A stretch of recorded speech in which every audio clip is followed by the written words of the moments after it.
Nós vamos ficar de pé para ouvir a leitura do Santo Evangelho, que está registrado no Evangelho segundo São Mateus, capítulo 28, os versos 16 a 20.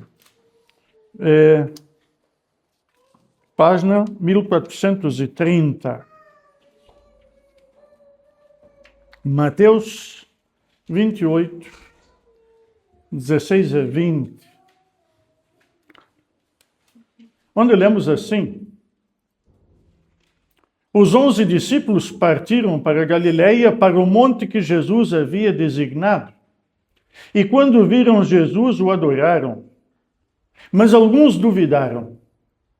Jesus, aproximando-se, falou-lhes, dizendo: Toda autoridade me foi dada no céu e na terra. Portanto, vão e façam discípulos de todas as nações, batizando-os em nome do Pai, do Filho e do Espírito Santo, ensinando-os a guardar todas as coisas que vos tenho ordenado. E eis que estou com vocês todos os dias, até o fim dos tempos. Que Deus abençoe a sua palavra e o meditar dela em nossos corações. Podem sentar.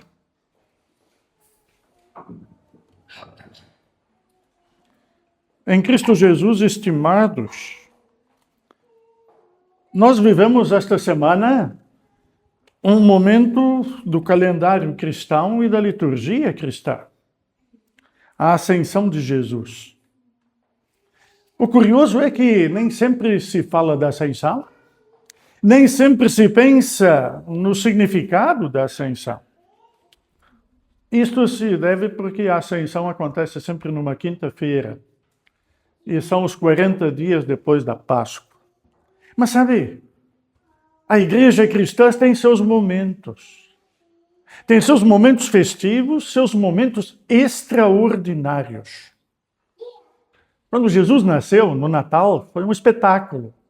Poucos viram, mas os anjos anunciaram o nascimento aos pastores, a estrela apareceu aos magos, poucos viram.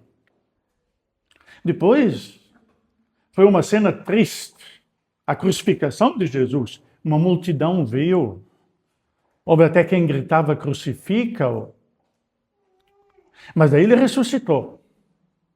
E novamente causou estranheza e perplexidade porque havia ressuscitado.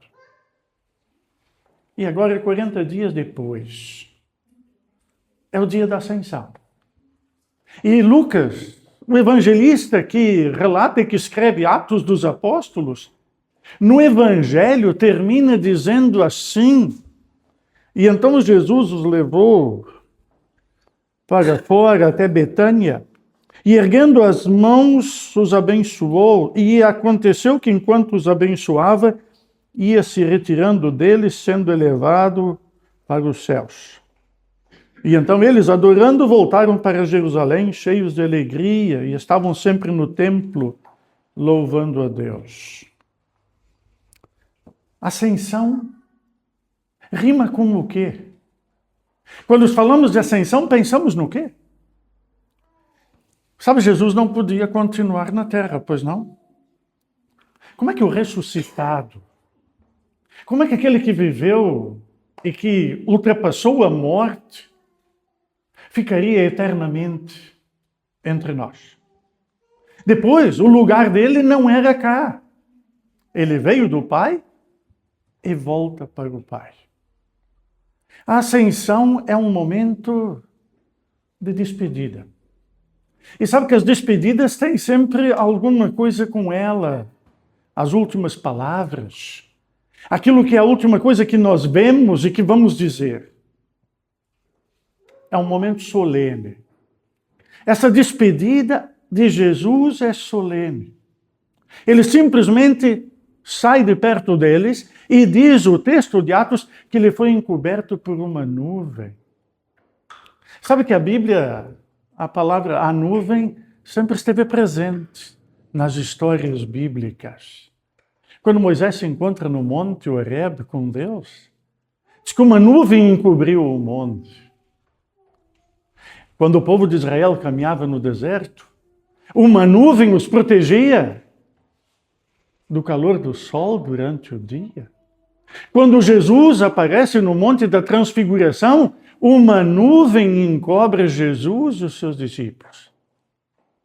E aqui Jesus sobe aos céus e uma nuvem o encobre, como se Deus fosse buscá-lo.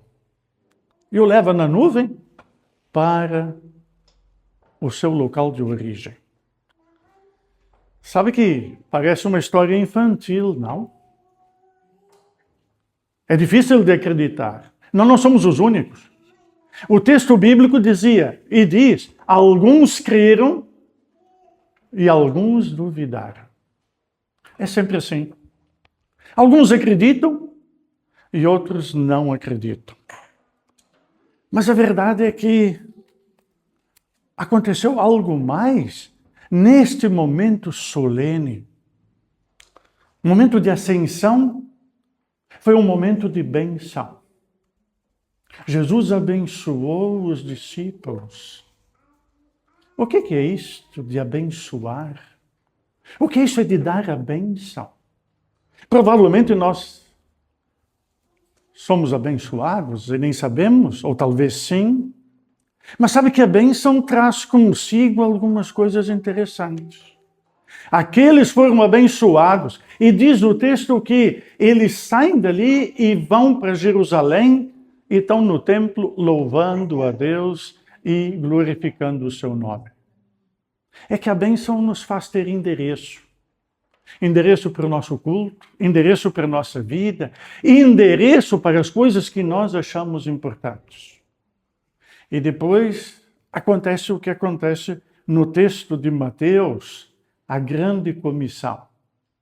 Sabe que ascensão rima com benção. E bênção rima com mais. Se olharmos para a cruz tem um sinal de mais. Se quisermos pensar só daqui assim, ela tem um sinal de mais. Mas podemos deixar ela toda. Porque o primeiro mais da Bíblia aponta para o céu. Esse primeiro mais aponta para as coisas elevadas. Portanto, a bênção aponta para mais. Jesus sobe ao céu para mais. Há algo mais que vai vir já. E depois, no horizontal. Porque a bênção também é para servir a Deus, servindo o próximo. E, portanto, é assim que se completa a própria lei que Jesus resumiu em 2 mandamentos. Ama a Deus acima de tudo e ao próximo como a ti mesmo. Mas depois tem mais. O Evangelho diz assim, o Evangelho que nós lemos hoje. E enquanto virmos Jesus e uns adoraram e outros duvidaram, Jesus aproximou-lhes falando e dizendo uma coisa: toda autoridade me foi dada no céu e na terra. Eu não sei se nós temos essa noção. Será que nós cremos mesmo? Nós dizemos o credo apostólico, não? Creio em Deus Pai Todo-Poderoso, Criador do céu e da terra. Jesus, antes de subir aos céus, disse: toda autoridade me foi dada no céu e na terra.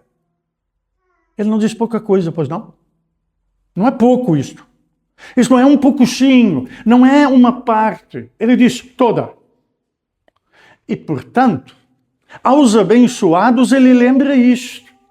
E abençoado é isto. Abençoado é saber que, no meio de tudo o que acontecer na vida, há um Deus que está acima de tudo, no qual eu confio e pelo qual eu também estou seguro e estou salvo. E aí Jesus faz a grande comissão. E Jesus diz: toda autoridade me foi dada no céu e na terra. Mas para quê? Para que Jesus tem autoridade? E daí ele diz o seguinte: então agora, se vocês acreditam nisso, se vocês acreditam em mim, eu que morri por vocês e que agora estou indo ao Pai, também por vocês, porque vou preparar-vos lugar, e eu que tenho todo esse poder, agora vejam, vão e façam discípulos de todas as nações. A questão é, nós somos convidados por Cristo e mandatados a sermos multiplicadores de cristãos. Sabem o que é isso? Multiplicar cristãos. Esta faz parte daquela conta de mais, que leva para multiplicar. Portanto, ascensão, bênção e mais. Mais coisas. Aquelas que Deus oferece. E por isso,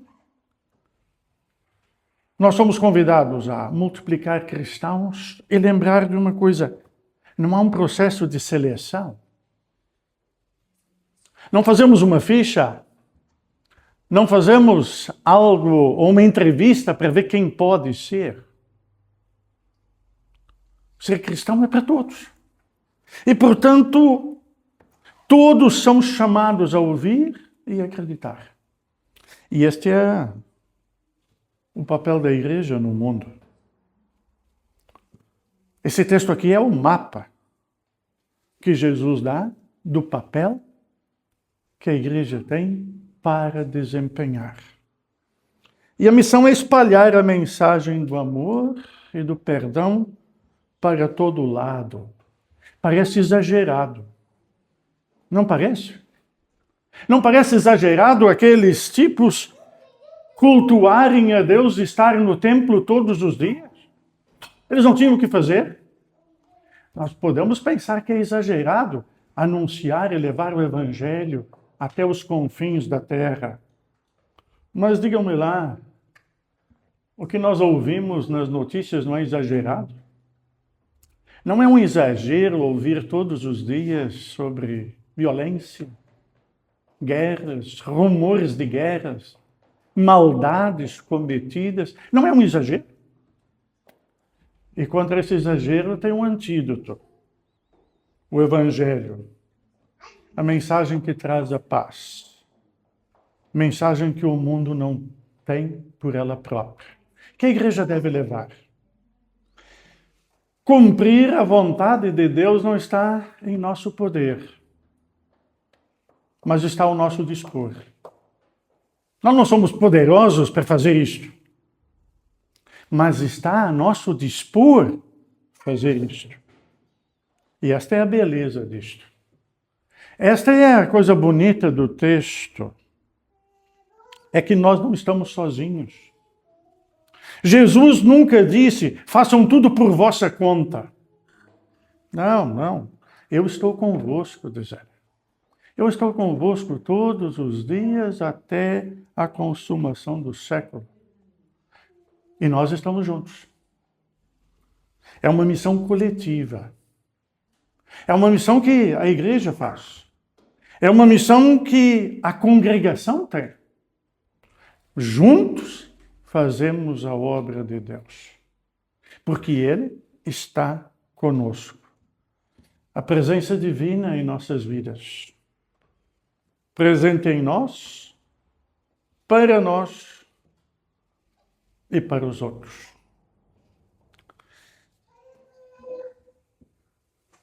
O apóstolo Paulo faz lembrar daquilo que nós somos herdeiros depois da ascensão. Ele faz lembrar quem é este Senhor Jesus Cristo que volta ao Pai, que é todo-poderoso e que reina eternamente. Esse homem, para nos salvar, voltou ao Pai ao ter concluído a salvação dos homens e recebe do Pai a confirmação de que a obra terrena está feita. E por isso Paulo diz em Filipenses, pelo que também Deus o exaltou soberanamente. E lhe deu um nome que é sobre todo o nome, para que ao nome de Jesus se dobre todo o joelho, os que estão nos céus e na terra, debaixo da terra, e toda língua confesse que Jesus Cristo é o Senhor, para a glória de Deus Pai. Se a ascensão ensina, se a palavra de Deus nos mostra e manda, a bênção nos capacita, faz-nos acreditar, faz-nos tornar filhos de Deus. De tal forma que cada um de nós depende daquilo que a bênção desencadeia na nossa vida. Somos um elo de uma longa corrente de bênçãos. São inúmeras as pessoas que deixaram e impregnaram em nosso coração a marca das bênçãos. Se nós olharmos para trás, a ordem de Jesus de anunciar o Evangelho a todo o mundo, se nós olharmos para trás, nós podemos duvidar da ascensão. Nós podemos duvidar daqueles homens com aquele grupo que também duvidava. Mas uma certeza nós podemos ter. Aqueles que acreditaram fizeram o serviço. Porque, sabe, isso foi dito há 2000 anos atrás. E aquele grupo de 12 discípulos, e com mais uns 120 convidados, espalhou a palavra. E essa palavra chegou até nós. E a bênção nos acompanhou de tal forma que durante esses milênios, pelo menos 2, de cristianismo, o Evangelho foi pregado. Em meio a perseguições, em meio à pobreza, em meio às guerras, as pessoas saíram dos seus locais, das suas vidas, e foram construir suas vidas noutros países, noutros recantos do mundo. E lá o Evangelho esteve presente. Lá fundaram congregações, construíram igrejas, anunciaram a palavra e fundaram congregações. E há 2000 anos isso acontece. Então, de facto, a bênção que Jesus deu, ela resultou. Resultou que nós somos hoje os que a receberam. E temos aquela bênção. E sabe que a palavra bênção é muito significativa. Nós não terminamos nenhum culto sem pronunciá-la. Mas bênção vem de bendizer. Bendizer da parte de Deus. Bendizer da parte de Jesus Cristo. Bendizer da parte de uma vida com sentido. Bendizer que é o contrário de maldizer e de maldito. Porque o abençoado é um escolhido. E um escolhido tem suas tarefas. E a tarefa primeira, crer e depois testemunhar do que creu. É por isto que é importante crescermos e conhecermos o impulso daquilo que a bênção traz. É curioso que no dia da ascensão, o texto diz que os discípulos ainda não compreendiam bem. É curioso como a pressa de Deus não é a nossa. E sabe quando eles vão compreender bem? Só 10 dias depois, quando o Espírito Santo descer. Daí eles vão compreender bem. Antes disso, não. Eles não compreendiam. Todos os acontecimentos foram demais. Mas é o Espírito Santo que ensina, que opera, que trabalha e que faz com que se possa perceber e entender as coisas de Deus, porque as coisas de Deus se entendem mediante a palavra de Deus. Por isso é tão importante buscar a bênção. A bênção nos coloca do lado luminoso da vida. A bênção nos coloca do lado que ilumina e que aponta aquele que é o caminho. Aquele que foi e que mostrou para nós como nós vamos.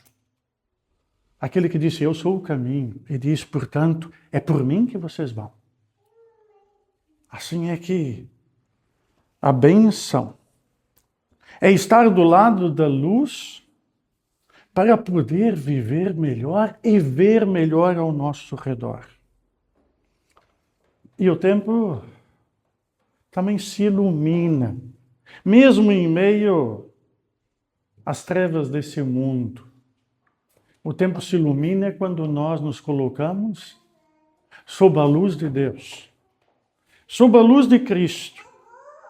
E daí nós podemos nos ressituar, nos colocar naquele lugar em que, iluminados e abençoados, permanecemos salvos, herdeiros da vida eterna e continuadores daquele que por cá andou, peregrinou, mas que foi e subiu ao Pai no dia da Ascensão.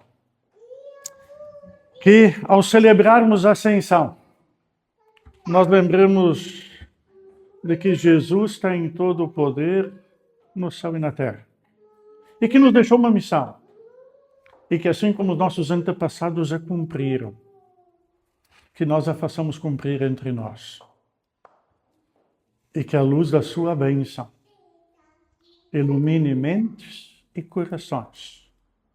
E nos faça assim testemunhar e viver no seu amor, hoje e sempre. Amém. E a paz de Deus, que ultrapassa e excede o nosso humano entendimento, guarda os nossos corações e mentes em Cristo Jesus para a vida eterna. Amém.